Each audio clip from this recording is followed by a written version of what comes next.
Ladies and gentlemen, welcome in. It is Sunday night. We've got a film study for the first time. I think I was going back and looking today, like June 22nd. So your boy's been off on the film studies for a long time.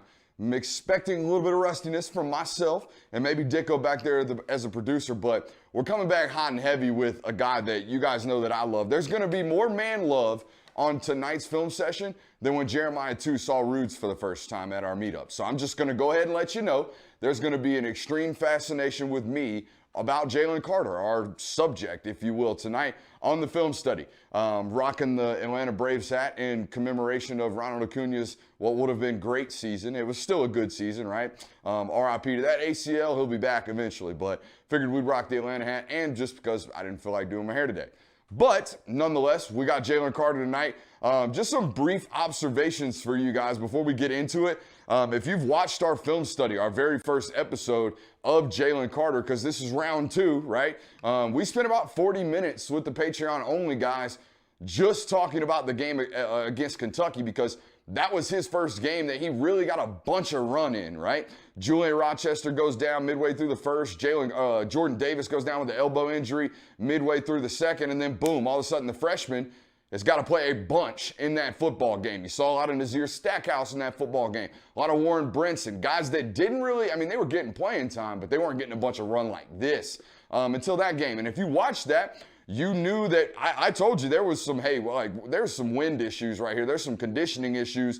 Maybe that, not that he was in bad shape, he just wasn't in good enough shape at that point in the season as a true freshman to go out there and play 80 snaps, to go out there and play, not 80's a lot, to go out there and play 60 snaps and play them hard.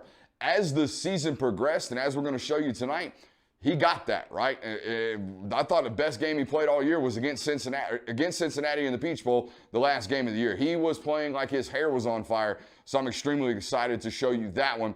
That effort in that first game against Kentucky was questionable. And this isn't a kid that when he's not giving effort, it's like, oh, he's loafing. No. If he's not giving effort, he's just gassed. And that's a matter of getting those conditioning levels up, getting used to playing 40, 50 snaps, knowing when to put the hammer down, knowing when to back off just a little bit and conserve some energy. I thought he figured that stuff out as the season went on. And that's to be expected, right? Freshman really getting his first run at a bunch of opportunities to play in that Kentucky game. As the season progressed, you're going to see, I thought his biggest game in terms of disruption was South Carolina. We're going to watch some clips of that this year.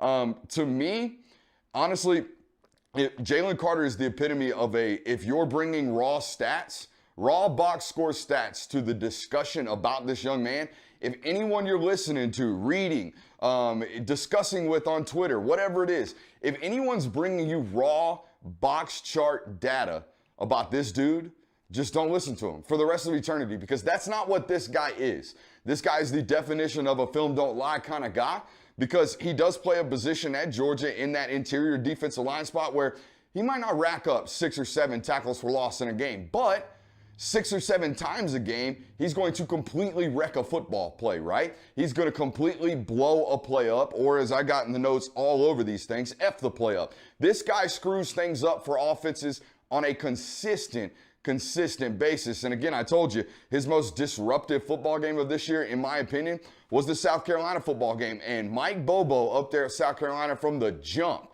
right? He threw what do you call it? A flea flicker at him. He threw a bunch of trick screens at him. Early on in this football game, was trying to get guys off schedule and was trying to get Georgia in a big explosive play, catching with their pants down.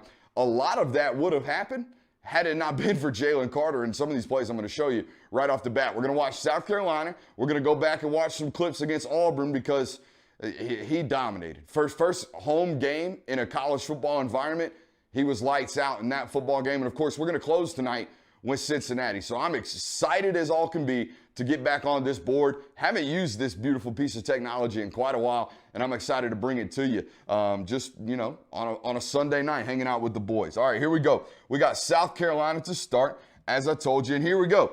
I told you South Carolina did a whole bunch of funky stuff, and I don't like this view. Dicko, can you handle that? Get me out of this, refresh the window, do whatever you got to do. South Carolina threw a whole bunch of funky stuff. Threw the kitchen sink at him, right? I think we're good there. Just open it back up. Threw the kitchen sink at him all game long. in this football game. The only problem was when you got guys like Jalen Carter just completely destroying things, it doesn't really matter. Let's try to watch this play from the wide before we get to the tight, and you're going to see what I'm talking about. Okay, they're going to get in this bunch formation up underneath center, right? They're going to start in shotgun, okay? What looks to be, just basic 11 personnel, okay, with the back and the tight end to the right of the quarterback. Right before the ball snap, they're going to run the quarterback up. They're going to run jet sweep here. All they're trying to do is get all this commotion over to the left side, right? And then throw a screen back over here, right? Draw all the attention they possibly can over to the field side, run the screen back to the boundary right here with one of the best running backs, I believe, in the SEC right here for South Carolina, Kevin Harris. I believe in this guy a lot. And here you see it, and you're going to see 88 just blows the whole play up, and he's going to blow all three of them up, right? Okay, even if you tried to run this jet sweep, guess what? 88's got it. Watch it. Let's put it in slow-mo for you. As they go here, you're going to see, they're going to fake this jet. I'm going to tell you right now, if 88 saw the ball was being handed off to this jet, right off the rip, dude's getting incredible amounts of penetration, getting upfield. He's got that locked. I mean, you can do whatever you want. He's got that locked. On to the next one, right? Well, now the quarterback's got the ball. So he redirects off of the jet sweep, and now his eyes are locked on the cue as Kevin Harris is slipping out over here, right? With a whole bunch of green grass, except for that number 13 right there hanging out. But I believe he rushes upfield as well. Watch as the play develops, and then boom, helmet right into the chest of the quarterback right there. I forget Forrest's name. I thought he played relatively well. I think it's one of his first, opportunities to play against a football team of the caliber of Georgia's. But this is what I'm talking about, right? He gets a pressure here. He gets a quarterback hurry or whatever. Doesn't get a sack right here, right? I think he had one or maybe two, maybe 3 sacks on the year total. So nothing really goes down in the stat book except for a quarterback hurry. But I see a guy that's shutting down the jet and then shutting down the quarterback and ultimately shutting down the screen pass all in one play as a true freshman. I want you to see it in full speed just to understand how fast these things happen on an SEC field. Watch this.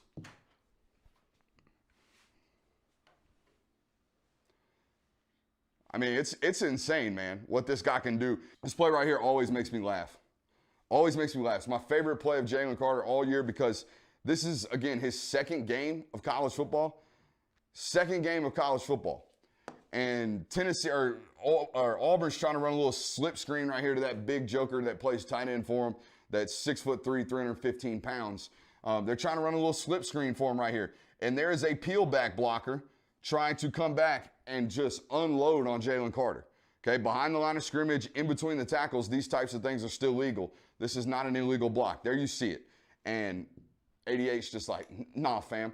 And just throws this 330-pound guard completely out of the way. Okay, so I'm gonna get it paused for you. Okay, look, we call this the trash cleaner, right? 71's got his eyes back behind the line of scrimmage, right?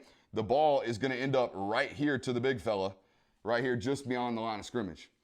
This dude is 100% in charge of laying Jalen Carter out, and he's the one that ends up on his face. You're gonna see it much better from the tight, but I had to show you that because, I mean, he's just out here throwing grown men around at 18, 19 years old. Out here throwing grown men to their face when they have every bit of the advantage, right? Guy doesn't even see him. Jalen doesn't see him until contact is made, and he still throws him, 3 or 4 yards. So there you see him. He's right here. He's going to get a free run on the quarterback, and 71's coming back to peel him. Well, watch what happens. Nah, fam. It ain't working like that, dog. It ain't working like that, dog. That's not how we roll. 88's not one of them. You got the wrong one, bro. You got the wrong one. Get out of here. Out the club. Okay, so the physical talents were always there. They're always going to be there. Another one of these, F the play-ups. This looks almost identical to what he did against South Carolina, except this time he completely turns around and runs the play down. Now, I don't know what Cincinnati's doing. I guess this stuff works in that non-Power 5 conference. I don't know what they're doing, but it don't work against the SEC teams. I'll tell you that right now. They're doing a whole bunch of funky stuff where they're trying to pull these guys while also pulling these guys. Watch it. I don't know what they're doing. Okay, for the life of me, I sat here and watched it 15, 20 times, couldn't rack my brain to what the heck they were doing. Look at that mess. Look at that absolute mess of a play that they're trying to do right here. Okay? And it really don't work when you've got a 3 tech that's film study says, hey, we probably shouldn't pull away from that guy. Like, we really don't want to pull to him, but we really don't want to pull away from him because his first step's so great that he's just going to get into B gap and get into the backfield and be a yard and a half deep to where we can't get nobody by him, right? We can't get nobody around him. And better yet, we can't get nobody back this way either, okay? So film study says don't do it. Second of all, this right here. Look at that. Messes the play up and then says, oh, okay, 7 on this jet sweep. Guess what? At 315, 320 pounds, I'm going to get lateral and I'm going to run your butt down. I'm going to run your butt down and I'm going to shoestring tackle you and I'm going to go get you. Okay? And this is what I'm telling you, that this is midway through the second quarter. At this point, I think I counted them. Carter had already played like 15, 20 snaps in this football game. Okay, so, and he's still giving effort like this. This is how you know that motor, right, the top end miles per hour or tachometer on that motor had been ready to be tacked out a lot more often, okay? That thing was heated up and ready to go in this football game. I think it's one of his best plays of the year, if not his best play of the year, because he's doing all the stuff that he always does, and then he turns around and runs the thing down, okay? That's elite. It's absolutely elite. There is no ceiling for this kid. Absolutely no ceiling for this kid. There are 2 players on Georgia's roster, not at the quarterback position, that I sit here today and I'm like, yep, first top 10 pick. First round, top 10 pick. One of them is Amarius Mims. I'm going to let you know that one. The other one is Jalen Carter, 100%. I think he will break every single Georgia defensive line spell there is because, correct me if I'm wrong, I don't think they've had a defensive lineman drafted. Lineman now, not outside backer, not edge rusher. So don't bring me Leonard Floyd. Don't bring me Azeez Ojulari. Don't bring me those guys, okay? They have not had an interior or regular defensive lineman drafted since 2013, and they haven't had a first-round pick since David Pollock, okay? This kid's going to change all of that for the University of Georgia. Jordan Davis might do it this year, but if he don't, Jalen Carter certainly will in 2 years, okay? That 2024 NFL draft, you're going to hear Jalen Carter's name called the first night, no doubt. It's just a matter of how high. I'm extremely, excited to watch what they do with him this year and just to watch him play this year. I hope he converts a little bit more of these statistical opportunities. A lot of that's not his fault, though, right? A lot of that's just him blowing shit up. Man, I went 40 minutes without cussing. It's all about whether or not he blows stuff up, right? And then converts into a TFL or converts into a sack, which I think he's going to have an opportunity, a lot of opportunities to do this year. All right. Obviously, Brooks Austin, the film guy, back on the film. We will be back tomorrow night, Monday night, for a little MBR. Hope you guys join us. You know I love doing those things, but of course, I love doing film even more. We've got tailgate tapes up and readily available. I think we've gone over 3 movies at this point. We've done Any Given Sunday, Varsity Blues, and we just finished up Major League. So if you guys want to go back and listen to those, please do. Just search the Film Guy Network, however you get your podcast. And when you get there, please like, subscribe, rate, and review, just like you do here on this YouTube video. And if you have only found us on YouTube, if you didn't get the opportunity to watch all 45 minutes over on the Patreon website, guess what? It's available to you. For $5, you can watch all of these videos, but for $10, you can get all of the Discord capabilities. You can get all of the Inside Intel, which we've been popping off on Inside Intel lately. And guess what? Monday's rolling around tomorrow, which means there's going to be a boatload of Nugs over there again tomorrow morning. So if you found us on YouTube and you want to get even more content out of me other than this 10, 12, 15-minute video, however long you got, you're going to have to sign up. Patreon.com/Brooks Austin. The link is in the bio. Appreciate you guys for being here. We'll see you next time.